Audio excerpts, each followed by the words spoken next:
just so you know, I just cracked this thing open from my Strand Feminist book box that I had in my tag video earlier this week, and it's friggin' delicious.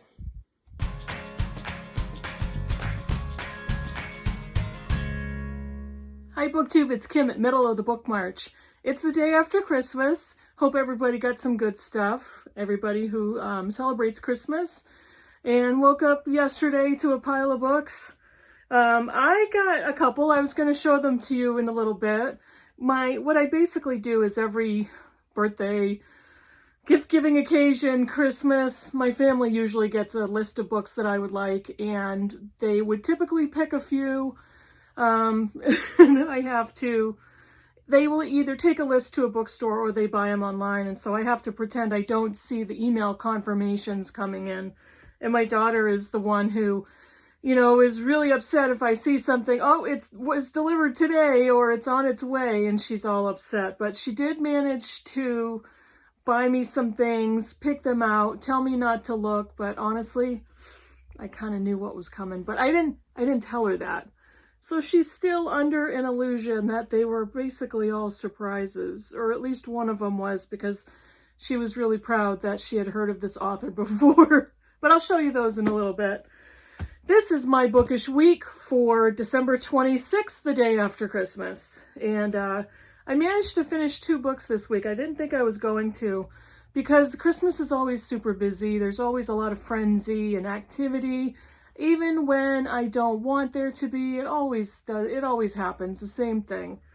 So I'll tell you about the books I finished, and then we'll move on from there. The first one is Brief Lives by Anita Brookner. I finished this for the Barter Horde's Backlist Book Club. This was our December choice. And I am a huge Anita Brookner fan. This is the 3rd or 4th book of hers that I've read.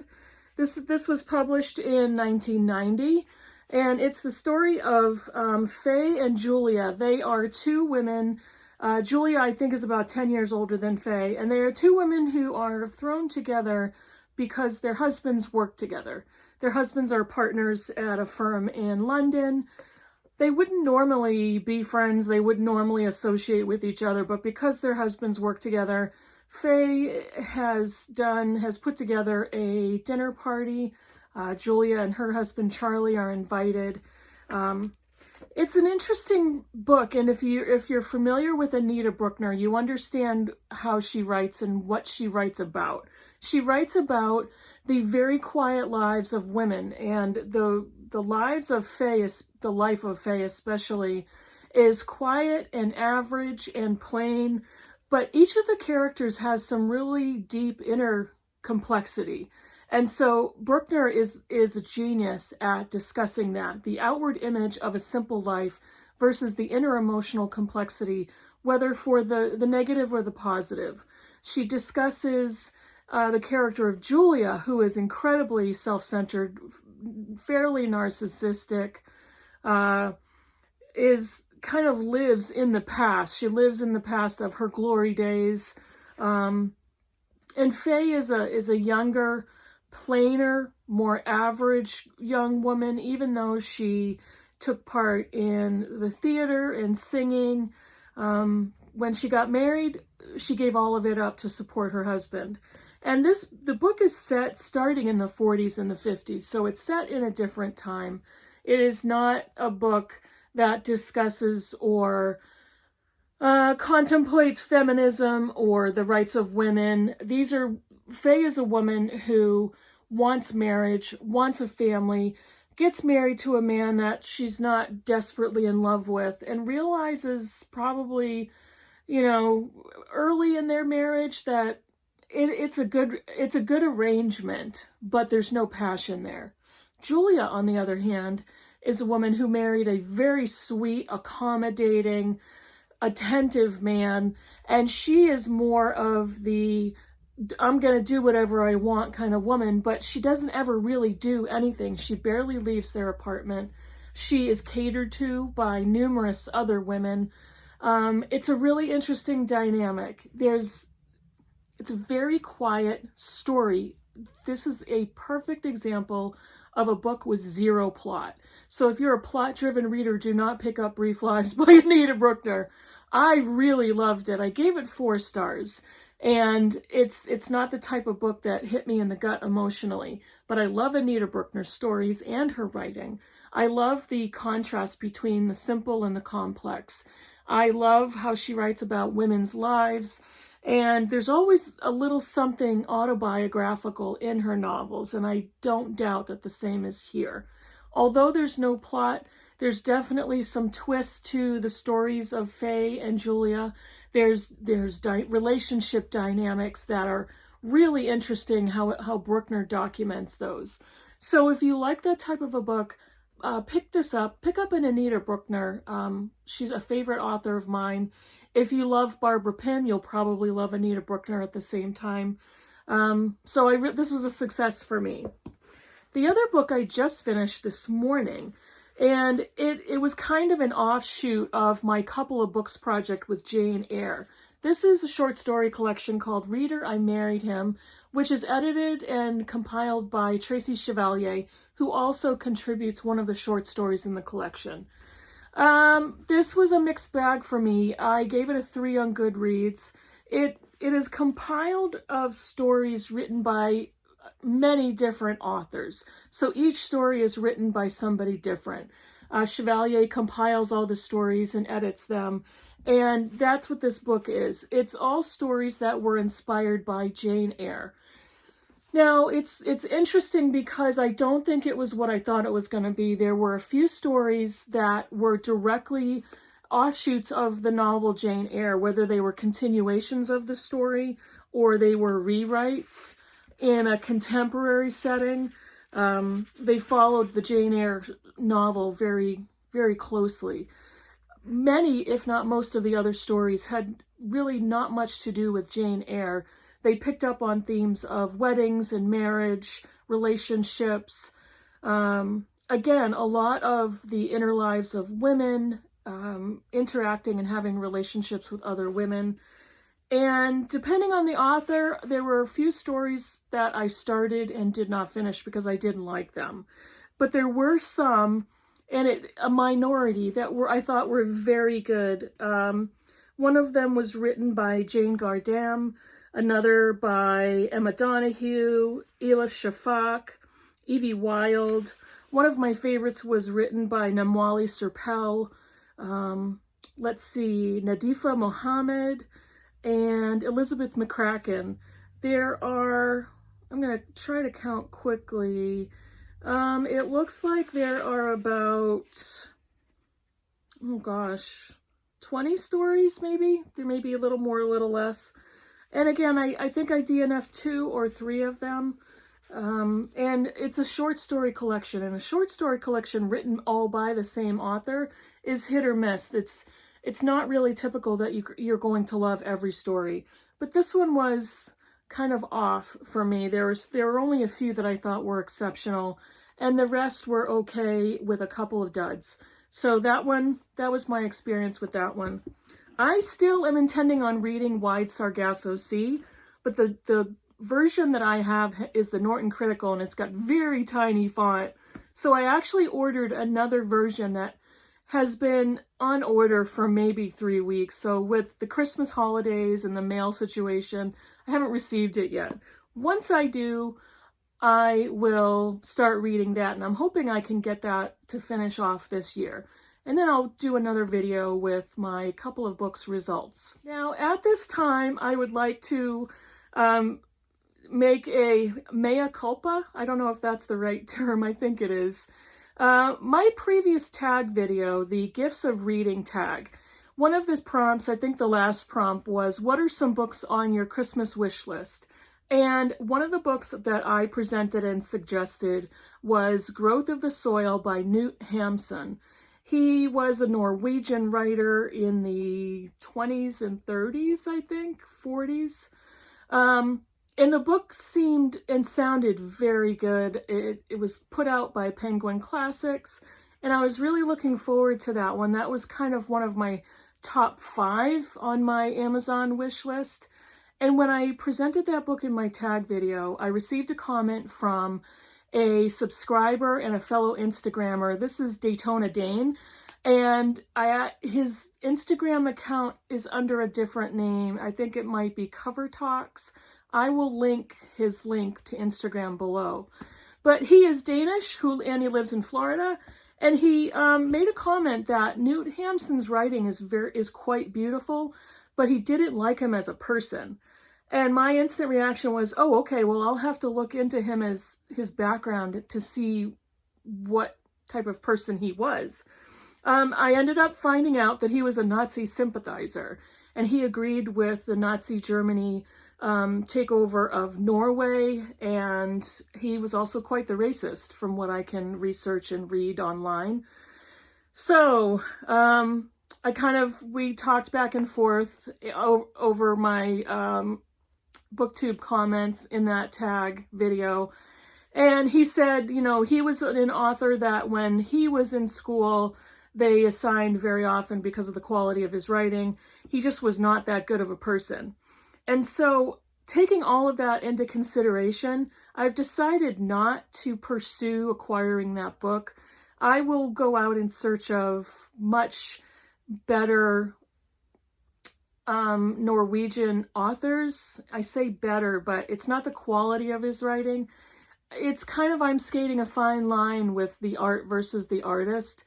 But considering the background, I would prefer not to read a book that doesn't really, as far as I know, have anything to do with Nazi Germany or the experiences of how they came to take over Norway at the time. I can find other books written by Norwegian authors that are far more positive and written by people who don't have the same type of political, social, cultural beliefs. So that's what I'm choosing to do. So I'm actually removing that book from my Christmas wish list.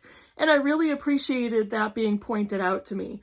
So Daytona Dane, if you see this video, I made a comment in my tag video. If you have any recommendations that you could pass on, I would really appreciate that. So what am I currently reading? Still reading this. I'm actually, I have all next week off, and I'm going to hopefully finish this section by the end of the year. I am reading a nonfiction book that pertains to the time period in these truths, and it is Be Free or Die by Kate Lineberry. And the subtitle is The Amazing Story of Robert Small's Escape from Slavery to Union Hero. I've only read the intro and the first couple of chapters, and it's exceptionally good. I love his story. Robert Smalls, at the age of 23, with a small group of fellow slaves, managed to commandeer a Confederate steamer, stole it at night. It was quite early in the morning, still in the dead of night, with their wives and families, and managed to bring it to the Union Army, not in surrender, but in escape. And they were able to do it before anybody knew about it or was able to catch up with them and capture them. And he probably would have been either killed or sentenced to death. The really interesting thing about Robert Smalls, in just the short amount of material I read so far, as a teenager, he married a woman who was, I think, 10 years older than him, who already had a daughter.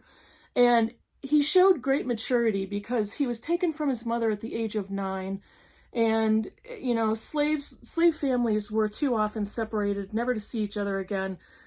Children were sold off, spouses were separated and sold off. So he was brought to Charleston, I believe Charleston, as a 9-year-old boy. And from there he worked. He was able to work other jobs. There were slaves that were able to make their own money. They had what they called licenses, that they wore badges at the time to show that they were allowed and given permission to work.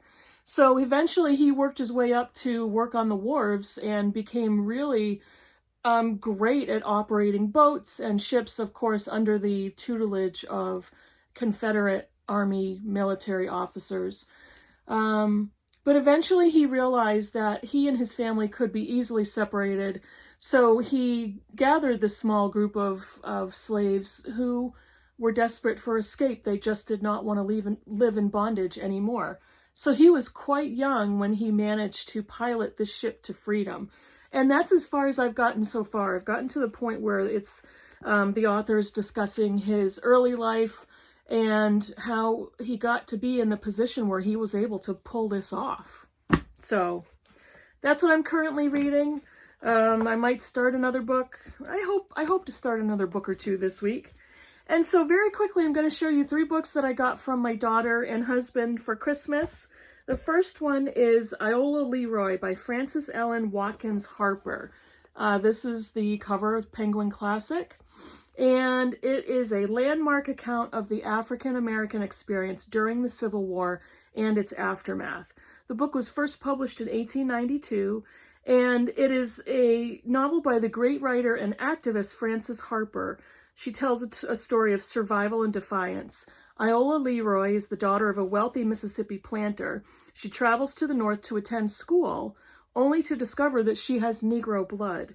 Sold into slavery in the South, she must struggle against the depraved intentions of her owners through the onset of the Civil War, while her brother, Harry, refuses to pass as white and joins a colored Union regiment to fight and rescue her. With these and other fascinating characters, Harper weaves a vibrant and provocative chronicle of the war and its consequences through African American eyes, creating a masterpiece of social commentary. I'm really looking forward to reading this.